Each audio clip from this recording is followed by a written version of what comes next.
2011 में हमने गोकुल राय के खिलाफ चुनाव नहीं लड़ा था।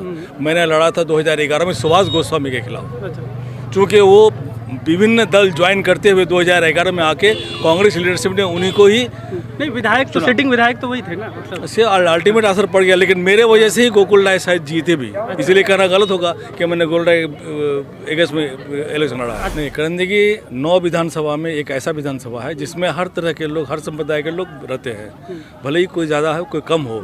ये कोई रिजर्व ये नहीं है, आसन नहीं है। कोई बड़ी पार्टी टिकट नहीं देती है बस में। मेरा ये कहना है कि आपको रोटेशन में दिए ना, माइनॉरिटी को दिए, राजवंशी को दिए, नमशूद्र को दिए, बिहारी को दिए, ट्राइबल को दिए। नेत्री का कहना है, ममता बनर्जी का कहना है कि आमा के देखे वोट दो, तो निश्चित रूप से 294 सीट उनके नज़र में है।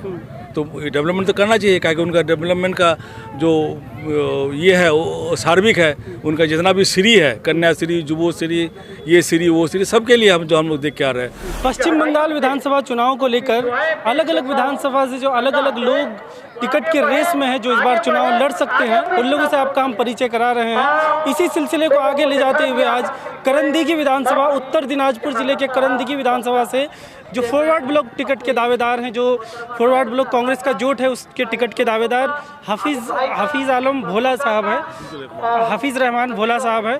इनसे सीधे जुड़ते हैं। इनके बारे में आपको बता दें कि 2011 में इंडिपेंडेंट चुनाव लड़े और तीसरे पर आए थे। 2016 में इन्होंने चुनाव नहीं लड़ा।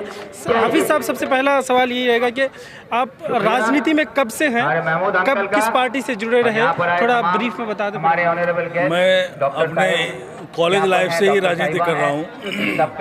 जब मैं बिहार में कॉलेज में पढ़ता था, तब उस वक्त मैं कांग्रेस का जो स्टूडेंट विंग था, NSUI तब क्या करता था। उसके बाद हमने सेवा दल किया, यूथ कांग्रेस भी किया, और प्रैक्टिकली जब हमने बंगाल में आके जब बसे हम, चूँकि हमारा बॉर्डर साइड भी घर पड़ता है, बिहार बंगाल में 200-250 मीटर की दूरी है।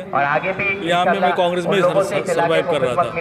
2 टाइम्स मैं करंदगी पंचायत समिति का मेंबर भी हुआ करता था। 2011 में मैंने कांग्रेस को रिजाइन किया और निर्दल लड़ा करंदगी से।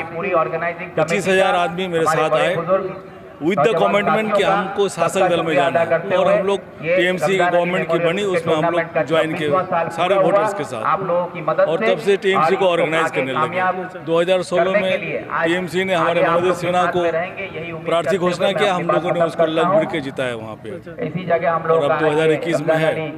तो चूँकि अभी 2016 से 2021 का पाला पश्चिम बंगाल का हमारे उत्तर दिनाजपुर में, खास करके करंदगी में इतना पोल्यूटेड है, इतना धूमिल है कि TMC का ग्रुप गिनती में ख़त्म नहीं होता है। सब लोग अपना अपना दावेदार है, सब एक दूसरे पर छीटाकशी कर रहे हैं। तो इससे बेहतर अब मैंने समझा कि मैं ऐसी जगह में जाऊं जहां से लोगों को परिसेवा देने में, सर्विस देने में मुझे सुविधा हो और लोगों का काम आ सको। यही सोचकर मैंने वामफ्रंट जोड़ के फॉरवर्ड ब्लॉक में माननीय चाकुलिया के विधायक माननीय अली इमरान विक्टर साहब के नेतृत्व में हमने ये पार्टी ज्वाइन किया इसी महीने के 16 तारीख को। आपका जो करंदगी विधानसभा है वो काफ़ी लंबे समय तक फॉरवर्ड ब्लॉक के साथ रहा। फॉरवर्ड ब्लॉक के विधायक गोकुल राय जी रहे और आप उन्हीं के खिलाफ 2011 में चुनाव भी लड़े। तो अभी कैसे आप देख रहे हैं उस चीज़ को कि गोकुल राय जिनके खिलाफ आप चुनाव लड़े, उन्हीं की पार्टी में आप आ गए हैं? नहीं, तो बेसिकली 2011 में हमने गोकुल राय के खिलाफ चुनाव नहीं लड़ा था। मैंने लड़ा था 2011 में सुभाष गोस्वामी के खिलाफ। चूँकि वो विभिन्न दल ज्वाइन करते हुए 2011 में आके कांग्रेस लीडरशिप ने उन्हीं को ही नहीं, विधायक तो सिटिंग विधायक तो वही थे ना, से अल्टीमेट असर पड़ गया। लेकिन मेरे वजह से ही गोकुल राय शायद जीते भी, इसलिए कहना गलत होगा कि मैंने गोकुल राय अगस्त में इलेक्शन लड़ा है। अच्छा, आप ये कह रहे हैं कि आपकी वजह से 2011 में गोकुल राय जीते? ऑफ कोर्स जीते। 2016 में आप चुनाव नहीं लड़े? नहीं, 2016 में हम चूँकि पार्टी ऑर्गेनाइज किया, दल ने हमको टिकट नहीं दिया, उसके लिए कोई बात नहीं था। हम लोग ने प्रार्थी को जिताया, कैंडिडेट को जिताया। आपके पास विज़न क्या है? आप क्या अलग करना चाह रहे हैं करंदगी में? जो आप जिस पार्टी से हैं उसी पार्टी के इतने दिनों तक विधायक रहे, आप उसी पार्टी के टिकट से इस बार लड़ना चाह रहे हैं, तो क्या अलग विज़न लेके आ रहे हैं आप लोगों के बीच? आज के दिन में पूरे पश्चिम बंगाल को जो राजनीतिक परिस्थिति है, इस राजनीतिक परिस्थिति में बीजेपी वाले एक अलग से क्लेम कर रहे हैं, आमरा नूतन सोनार बांग्ला गढ़बो, और TMC वाले तो वो अपना अलग ही अलग आराप रहे हैं। कहीं ना कहीं हम देख रहे हैं कि दोनों ही तरफ एक काफ़ी हाई टेम्परामेंट का माहौल है।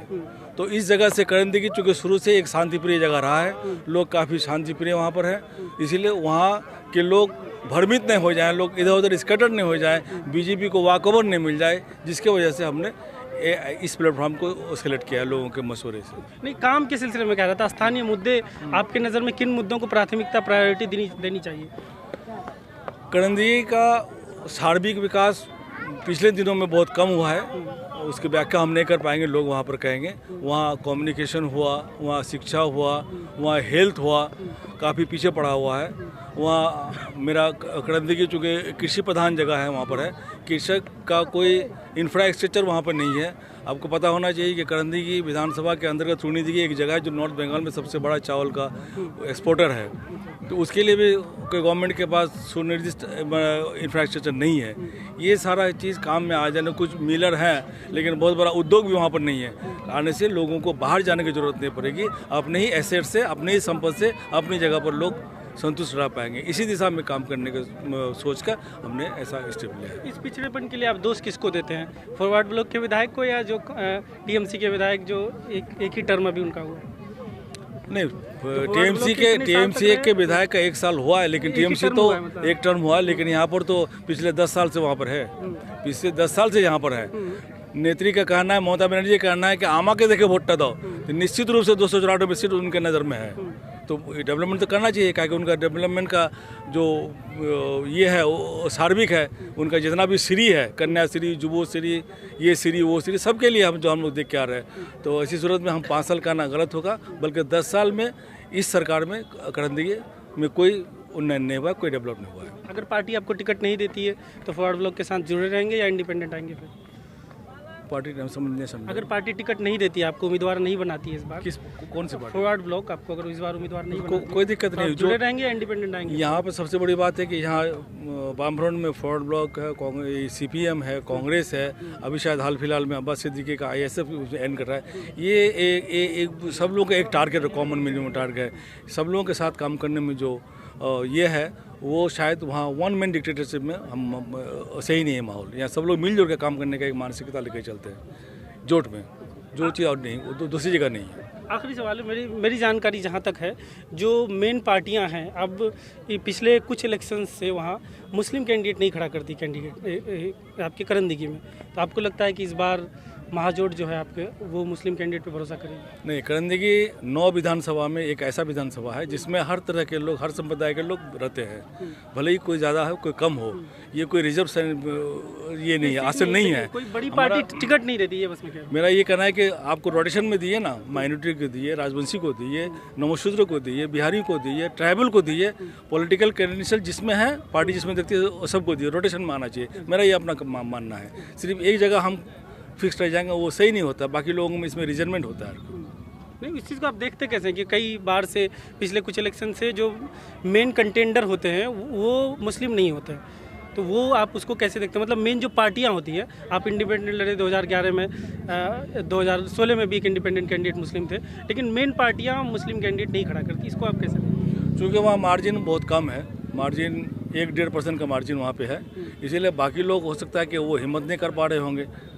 अभी तो बीजेपी का मामला आज है, कल तो नहीं था, परसों तो नहीं था, उससे पहले तो नहीं था, लेकिन लोग इसको बहुत आसान समझ रहे थे, इसीलिए इस रास्ते से चल रहे थे। लेकिन हम समझते हैं अगर सबको हम साथ लेके चलेंगे तो ऐसा कोई माहौल नहीं रहेगा। क्योंकि करंदी के पिछले दिनों युगांतर से वहाँ पर भाईचारे का माहौल रहा है और रहेगा, तो इसलिए इसी को फर्क नहीं पड़ता है। लेकिन हाँ, पॉलिटिकल सूझबूझ, सही सूझबूझ, सबको लेके चलने का जो क्षमता जब जिसमें पाया जाए तब उसको प्रेफरेंस दिया जाए, ये मेरे ख्याल से ज़्यादा अच्छा रहेगा।